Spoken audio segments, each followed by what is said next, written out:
Welcome to the Waterloo podcast. My name is Martin Aaron. Since the year 2000, I've been building a database of the British Army at Waterloo. By compiling original records from the Public Record Office and Regimental Archives, I've gathered information about each of the 33,000 British combatants in 1815. This podcast series examines that data.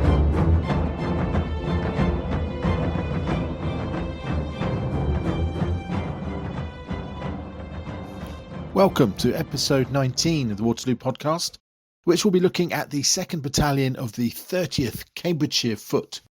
They were one of 4 regiments forming the 5th British Infantry Brigade at Waterloo under the command of Sir Colin Halkett, and we'll be working our way through this brigade over the next episodes. As always, let's begin by finding out where these men were from. There's birthplace data for 509 of the 637 other ranks, so 80%. At a glance here, we can see the 30th were one of those regiments with a predominant split of English and Irish recruits. The split here is almost 60% English, 40% Irish. It's actually 58% English because there were a handful of Scots, Welsh, 1 American and 1 Portuguese. Now, in terms of regions, men came from all over the British Isles, with most counties represented. However, this battalion is one of those where its county name does actually correspond with the men recruited into its ranks. You may recall when we looked at the 28th North Gloucestershire Foot, it turned out there are only 4 men from Gloucestershire in the battalion, but the 30th Cambridgeshire Foot contained more men from Cambridgeshire than any other county, just under 10% of the battalion. And you can see here the surrounding counties were also well represented, especially from Lincolnshire and Leicestershire. The only non-local outlier was Yorkshire, which for some reason also provided 41 men. For the 40% of men from Ireland, Tipperary had twice as many men as any other Irish county. For birth date, we have data for 344 other ranks, and the median year is 1789, meaning aged 26 at Waterloo. There were 2 extraordinarily old soldiers in the 30th at Waterloo, Private Thomas Kelly from Galway, 56, and Private William Irwin in No. 6 Company was aged 59. Irwin from Kilmore, County Armagh, had served in the Inniskillen Dragoons from 1784 to 1801, and then somehow re-enlisted in the 30th in 1812, already an old gentleman of 56. Both men were discharged in 1816. Before we move on to length of service, let's have a very swift potted history of this 2nd Battalion. My thanks here once again to Steve Brown and his amazing work available online on the Napoleon series website, which lists every British regiment's different postings in this period. I'll put a link in the blurb. The 2nd Battalion was raised in Chelmsford in 1803 and was formed around a nucleus of 1st Battalion men, most of whom had served in Egypt in 1801. The following year, the battalion was sent to Ireland, where they would remain for the next 7 years, which would account for the significant proportion of Irishmen in its ranks. In 1810, the battalion was sent to the Peninsula and campaigned there for 3 years. They campaigned through 1811, being present at several minor actions, but their first major battle was the siege and storming of Badajoz in 1812. In the carnage of this battle, the 30th lost over 130 all ranks killed and wounded. They next served at Salamanca, then the failed attack on Burgos, and suffered heavily in the horrors of the subsequent Allied retreat. So serious were the casualties that at the end of 1812 the battalion was reduced to just 4 companies, the remainder of the men being sent back to Britain. These 4 companies were then amalgamated with 4 companies from the 44th Foot, who'd been through the same ordeals and were in the same dismal state. However, this provisional battalion did not see any action and was eventually broken up and all the men sent back to their regiments in England. So, if we look at enlistment dates, we can see that the most common year of enlistment was 1812, recruiting to fill the gaps left by Badajoz and Burgos. It's interesting to see that although this 2nd Battalion was only formed in 1803, there were those handful, 17 men that we know of, who had served before that in the 1st Battalion. There's an enlistment date for 523 of the other ranks, and the median date is 1809. So, in terms of experience, the 30th was certainly a veteran unit of very experienced soldiers, a median of 6 years' experience, much of which was on campaign. They were certainly the most experienced of the 4 regiments in Halkett's brigade, being the only one to have served in the peninsula, although I hope last week's episode on the assault on Bergen-op-Zoom does challenge the view that the 33rd and 69th were completely green. That all said, it's worth pointing out that several men of the 30th had spent the previous years as prisoners of war in France. In 1805, during a storm, the transport ship Jenny was blown onto the French coast between Dunkirk and Calais, and 103 men and 4 officers of the 30th became prisoners. Held prisoner for 9 years, these poor men would be released in the peace of 1814, returned to the regiment, and many would return to fight at Waterloo. Several men were also captured in 1812 during the retreat from Burgos, either left behind as wounded or picked up as stragglers. We'll hear about some of the individuals from both batches of POWs later in this episode. But let's now join the 30th Foot in 1815. For the 30th, our main source is the account left by Ensign Edward Macready, a boy of 17 born in Birmingham who had only joined the regiment the year before. He left a colourful account of the 3 days' fighting, which is one of the most commonly cited sources in histories of the battle. Another account comes from the Silborne letters from Lieutenant John Pratt from Castle Martyr, County Cork, aged 21 at Waterloo. While it's great to have these 2 sources, both young men were in the Light Company, so we have a rather imbalanced view, a very detailed account of what that company was doing, being sent out separately to skirmish and so on, but lack an eyewitness from the main body of the battalion. However, at Quatre, the 30th fought closely with the 33rd Foot, and at Waterloo, after the losses of the 16th, the 30th was amalgamated with the 73rd Foot, so we can get an idea of the 30th's experiences in the battle from accounts by men in those other regiments in the brigade. Several sources refer to the light companies of the 4 regiments, or the Light Bobs as they were called, being united to form one unit, sometimes referred to as a light battalion, under the command of Major Vigoureux of the 30th. This does seem to have been the case, but Macready makes several mentions of being joined by grenadier companies, both of the 30th and 73rd. It may be that this was more of a sort of flank battalion, comprising 8 companies from the brigade, or maybe the 4 light companies just needed reinforcing occasionally, whenever the skirmishing became particularly fierce or they were outnumbered. At Quatre, the entire brigade only arrived late in the afternoon, around 5 p.m, after its frantic forced march along the Nivelle Road. It was pushed forward to between the Bois de Bosseau and the Charleroi Road, where it supported the black uniformed Brunswick troops there and brought some relief to Pack's brigade of British infantry. The brigade moved through fields of tall crops. This rye was to be the downfall of many, as it meant men could scarcely see more than a few feet in front of them.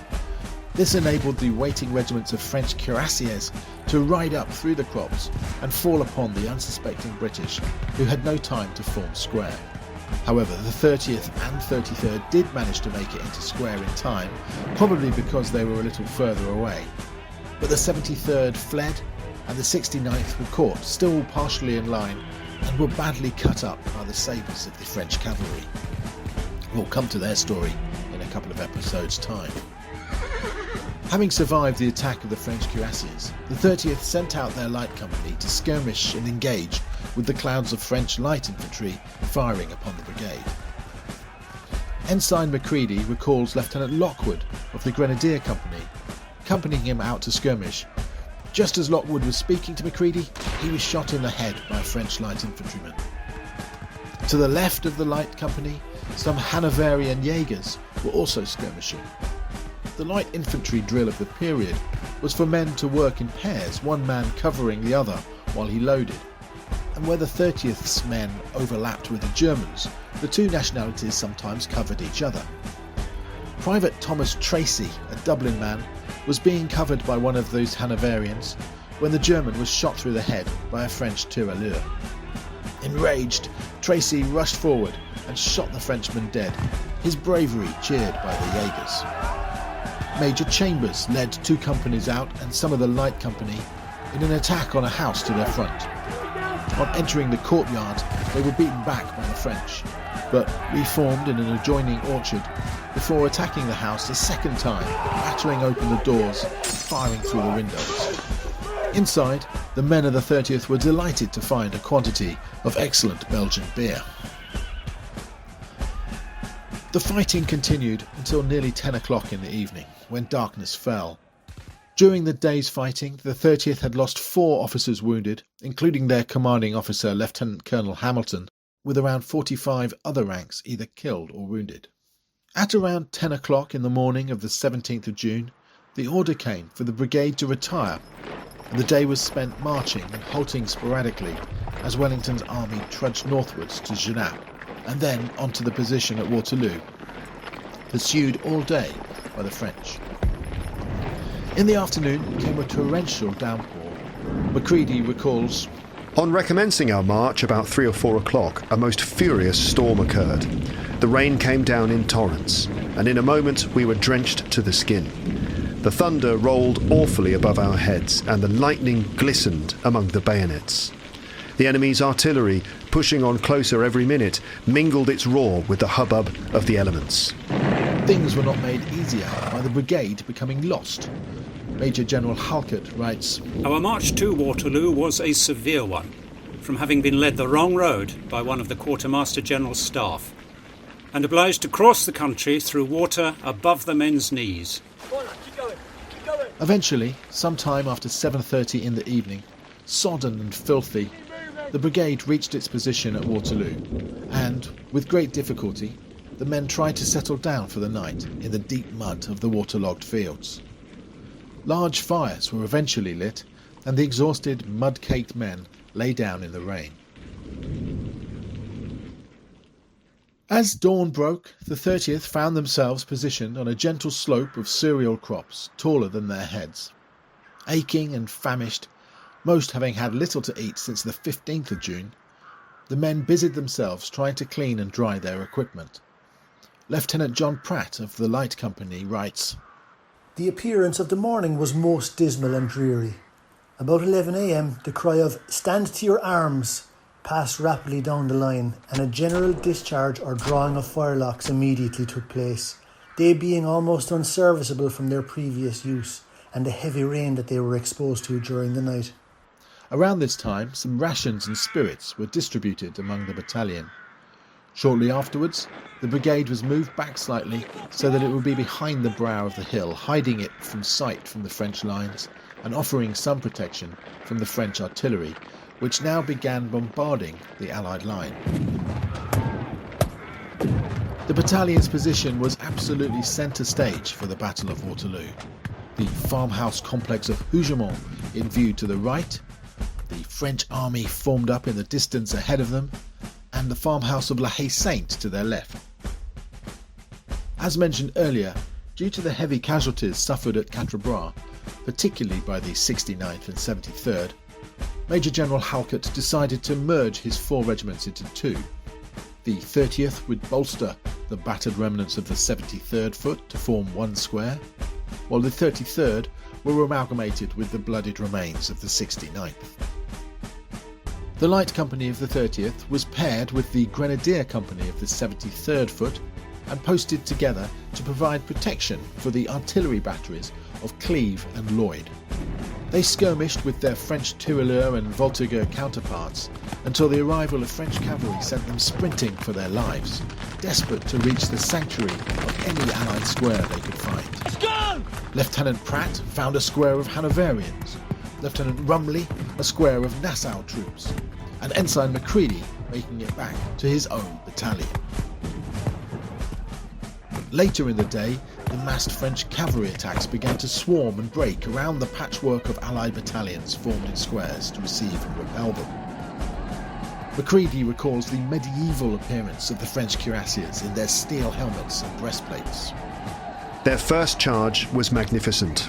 As soon as they quickened their trot into a gallop, the cuirassiers bent their heads, so that the peaks of their helmets looked like visors, and they seemed cased in armour from plume to the saddle.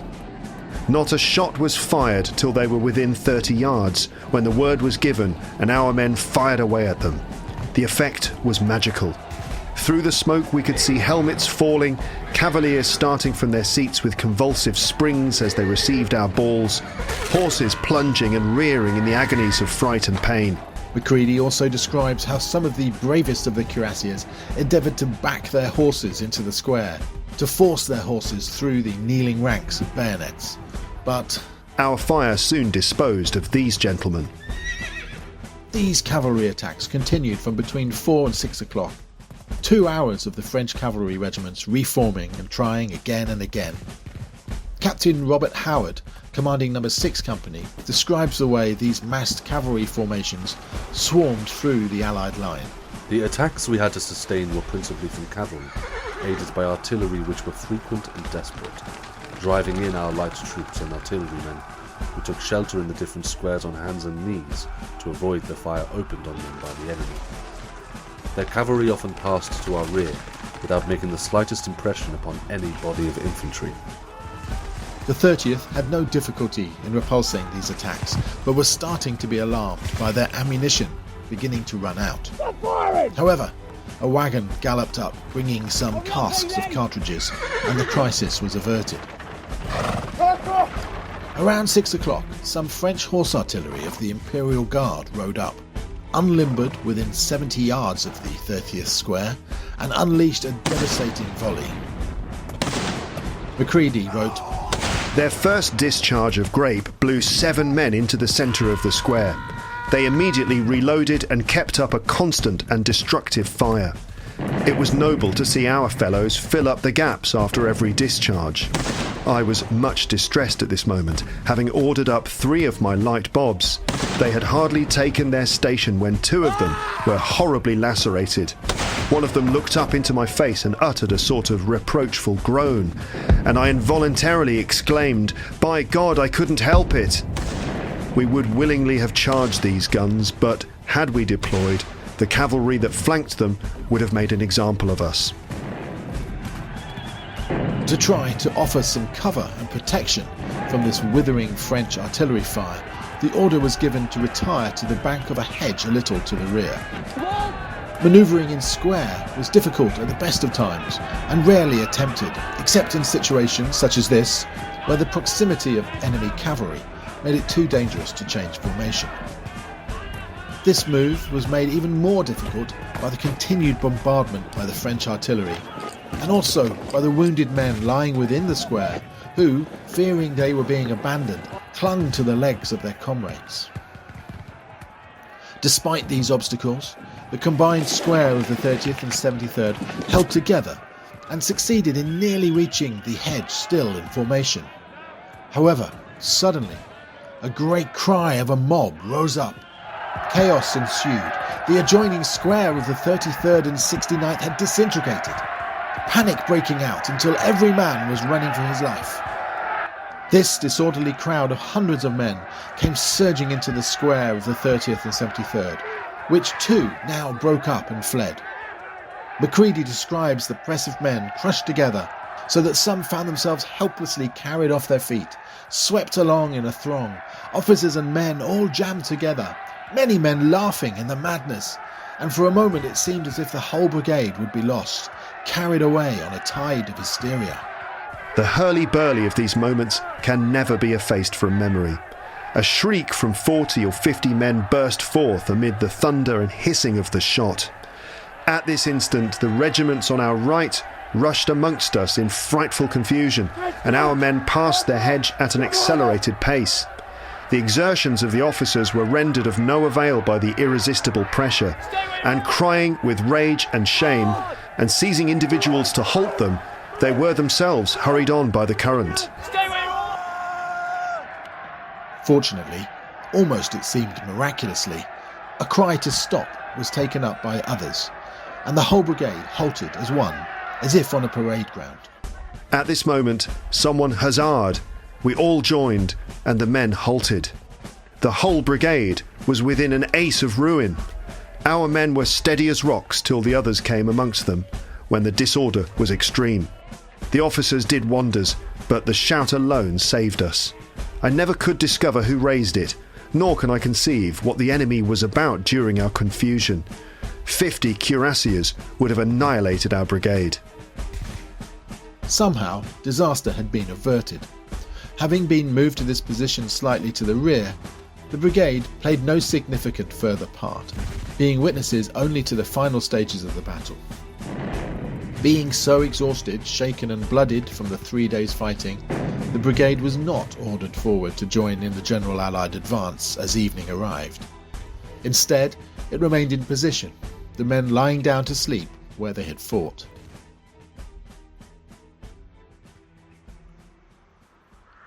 The battalion had suffered severely.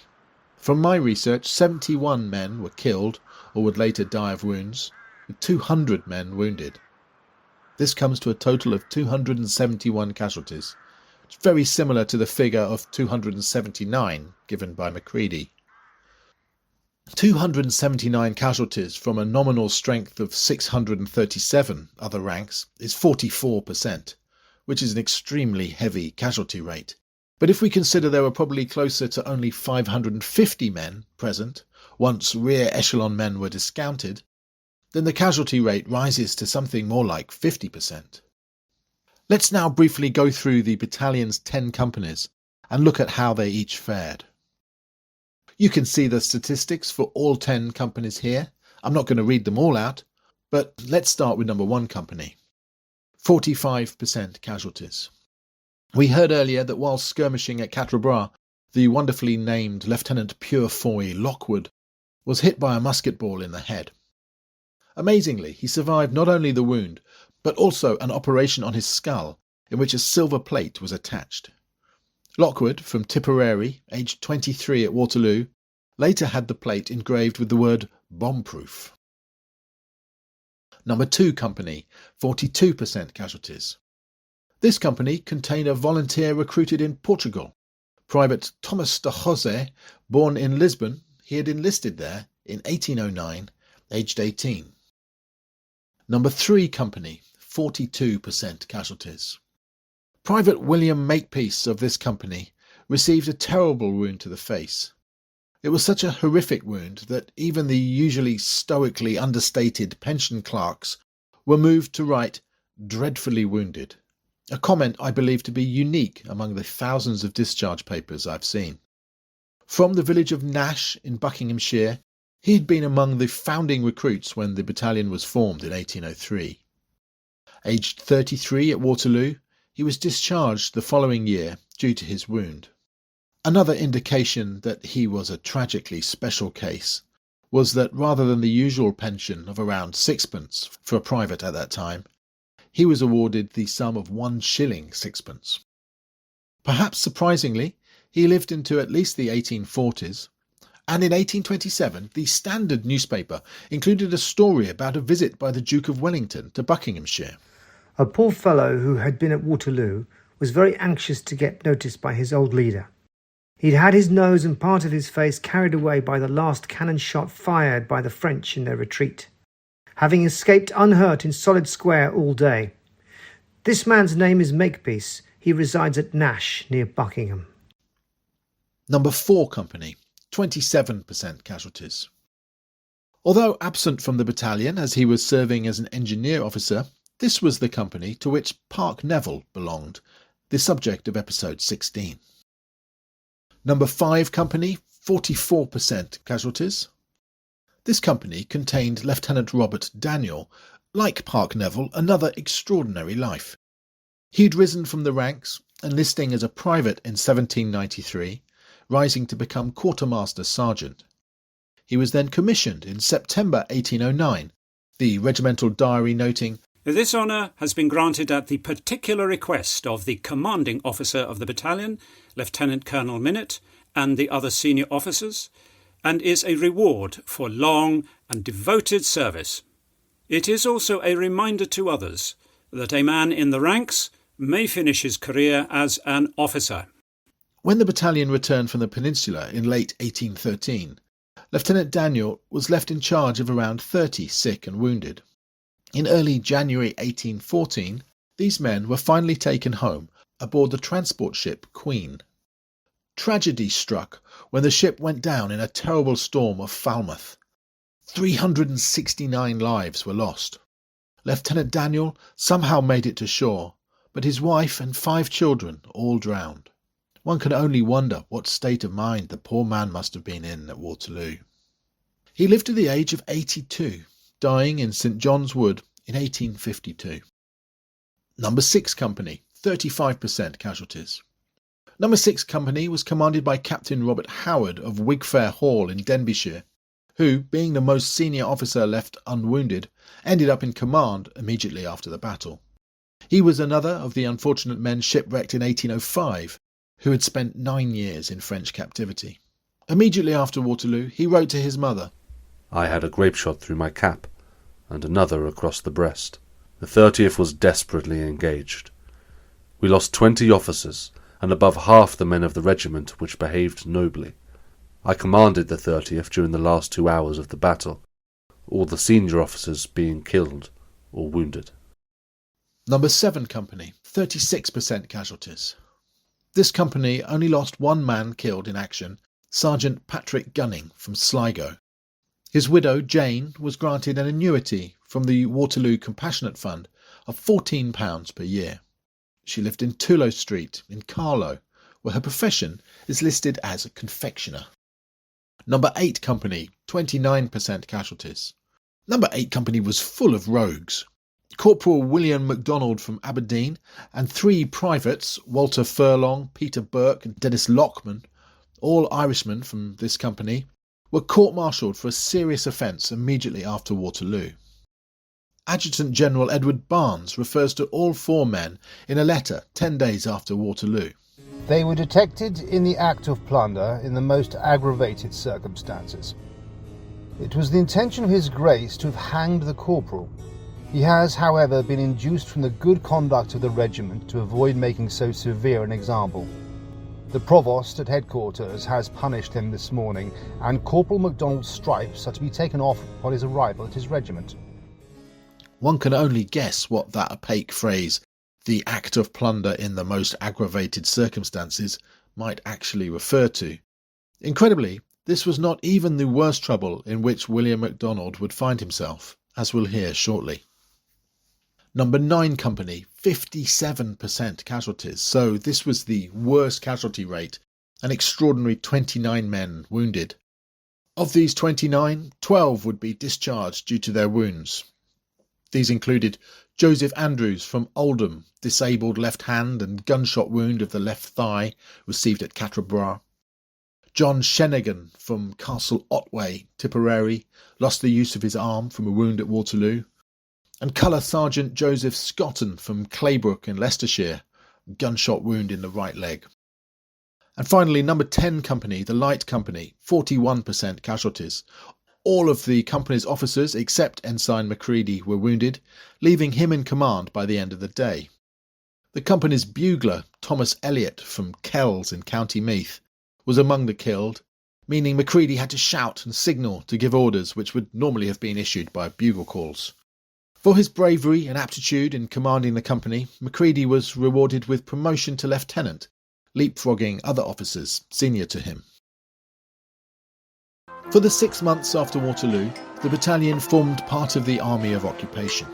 It was often far from peaceful. While stationed in Paris in October, everything seems to have gone haywire. On the 8th of October, during a drunken gambling session, Private William MacDonald, who we'd heard earlier had only narrowly avoided the noose for his plundering in June, killed Private Michael Lauke from Capper White, Tipperary, the Grenadier Company, with his bayonet. In the ensuing court-martial, MacDonald was found not guilty of murder, but instead sentenced to 1 year in prison for manslaughter. On the same day that Lauke was killed, Private John Fogarty from No. 5 Company from Thurles, Tipperary, shot himself dead. Whether these 2 deaths were connected, I've not yet been able to discover. A few days later, Private Henry Bamford of the Light Company from Middleton in Lancashire was court-martialed for stealing a watch from the property of one Monsieur Pellerin, a dealer in clocks and watches in the Rue de la Harpe in Paris. Bamford was sentenced to an extraordinary 900 lashes. On Christmas Day, the battalion boarded transport ships and set sail for England. Again, terrible storms nearly ended in tragedy. One starts to realise how perilous travel by sea was in this age. But eventually land was safely reached. In 1816, the battalion was posted to Ireland and then disbanded the following year on the 30th of April. 137 Waterloo men of the 30th were pensioned off after this disbandment. Most of the remainder were transferred into the 1st Battalion, and 200 of these men, with 9 officers, set sail once again in February 1818, this time destined for India. In previous episodes, the 11th Light Dragoons and the 16th, for example, we've already covered the inevitable tragic outcome of a posting to India in this period. Outbreaks of typhoid and cholera sweeping away vast numbers of British soldiers, including many Waterloo men. The same tragedies awaited the 30th. 90 Waterloo men from the ranks would die in India, half within the first 3 years. The regiment remained in India for 11 years, only returning in 1828. At that time, many men had become so used to life in India, perhaps taking local wives and bringing up families, that when the regiment did return in 1828, large numbers of men transferred into other infantry regiments which were remaining in India. Let's finish with some stories of what happened to men of the 30th in their later years. Sadly, their stories reflect the hard reality that was life for the majority of the population in the Victorian era, being tales of workhouses, squalid shared rooms in lodging houses, debtors' prisons, and general grinding poverty. Private Samuel Barnacle of the Light Company lost the use of his left hand from being wounded at Waterloo and was discharged the following year. Originally from Wolverhampton, he settled in Leicester, where he worked as a framework knitter, of course, overwhelmingly the main trade of that county at the time, and lived in Cumberland Street. He appears on the 1861 census with his wife Elizabeth and a large family of children and grandchildren. However, sadly, Elizabeth died in 1867, and by 1872 Samuel was living in lodgings in 24 Caroline Street, sharing a bed with Frederick Ross, a veteran of the Crimean War. We know this as Ross was later charged with stealing from his elderly roommate. Samuel Barnacle died in 1874, aged 80. Just a stone's throw from Caroline Street was another slum, Carley Street, home to Private John Wood, originally of Lutterworth, Leicestershire, wounded at Waterloo while serving in No. 3 Company. In June 1852, aged 74, this old soldier took his own life. A local newspaper reported that he committed suicide by hanging himself from the foot of his bed. He was in low spirits and had had a little drink. He was also excited at the time about a summons obtained against him in the county court. A verdict of temporary insanity was returned by the coroner's inquest. Sadly, the squalor into which these 2 Leicester men fell was an extremely common end for many Waterloo soldiers. The Western Gazette published a story in November 1866 about local character Private James Pluck. Originally from the village of Trumpington in Cambridgeshire, he had somehow ended up as a road sweeper, general refuse man in Wareham in Dorset. Many of our readers, no doubt, have noticed the poor old man who acts as scavenger for this borough, but have not generally known that he is one of the still surviving heroes of the Battle of Waterloo. He is now 75 years of age and almost past work, and has at present no prospect before him of ending his days elsewhere than the workhouse. The benefits conferred by certain charitable societies and institutions for the benefit of aged pensioners and soldiers are not generally known, and we observe with pleasure that a petition has been got to help this really deserving man. James Pluck died in Wareham in 1871. In the second half of the century, public sympathy could sometimes be roused to save these old soldiers from utter destitution. Local newspapers often published appeals and petitions. Private James Power of No. 5 Company was the beneficiary of one such campaign. From the Ballinasloe Star. Since his return from the army, He has earned a precarious livelihood through sheer industry by gathering heat and making brooms. Several applications had been made for him to the authorities for a pension, but without success. However, the newspaper persevered and eventually succeeded in bringing the case before the Secretary at War, who, in 1855, persuaded the Chelsea Hospital to arrange a pension of 9p a day for James Power. We can see confirmation of this story on the Chelsea Hospital documents here. With this pension, awarded 40 years after Waterloo, James Power was spared the workhouse and lived until 1868. So, let us close this chapter here. They were a fascinating group of men, the 30th, I think, having endured so many hardships. We'll continue next time with the 33rd West Riding Foot, the next regiment in Halkett's Brigade. Many thanks, as always, to these superb volunteers who read the extracts for this episode. I am so grateful. Please like and subscribe if you're watching this on YouTube. And remember, there's also an audio download of the podcast available on Acast, although then you miss out on all these grim pictures of Leicester slums and the like. So, thank you very much for listening. See you next time.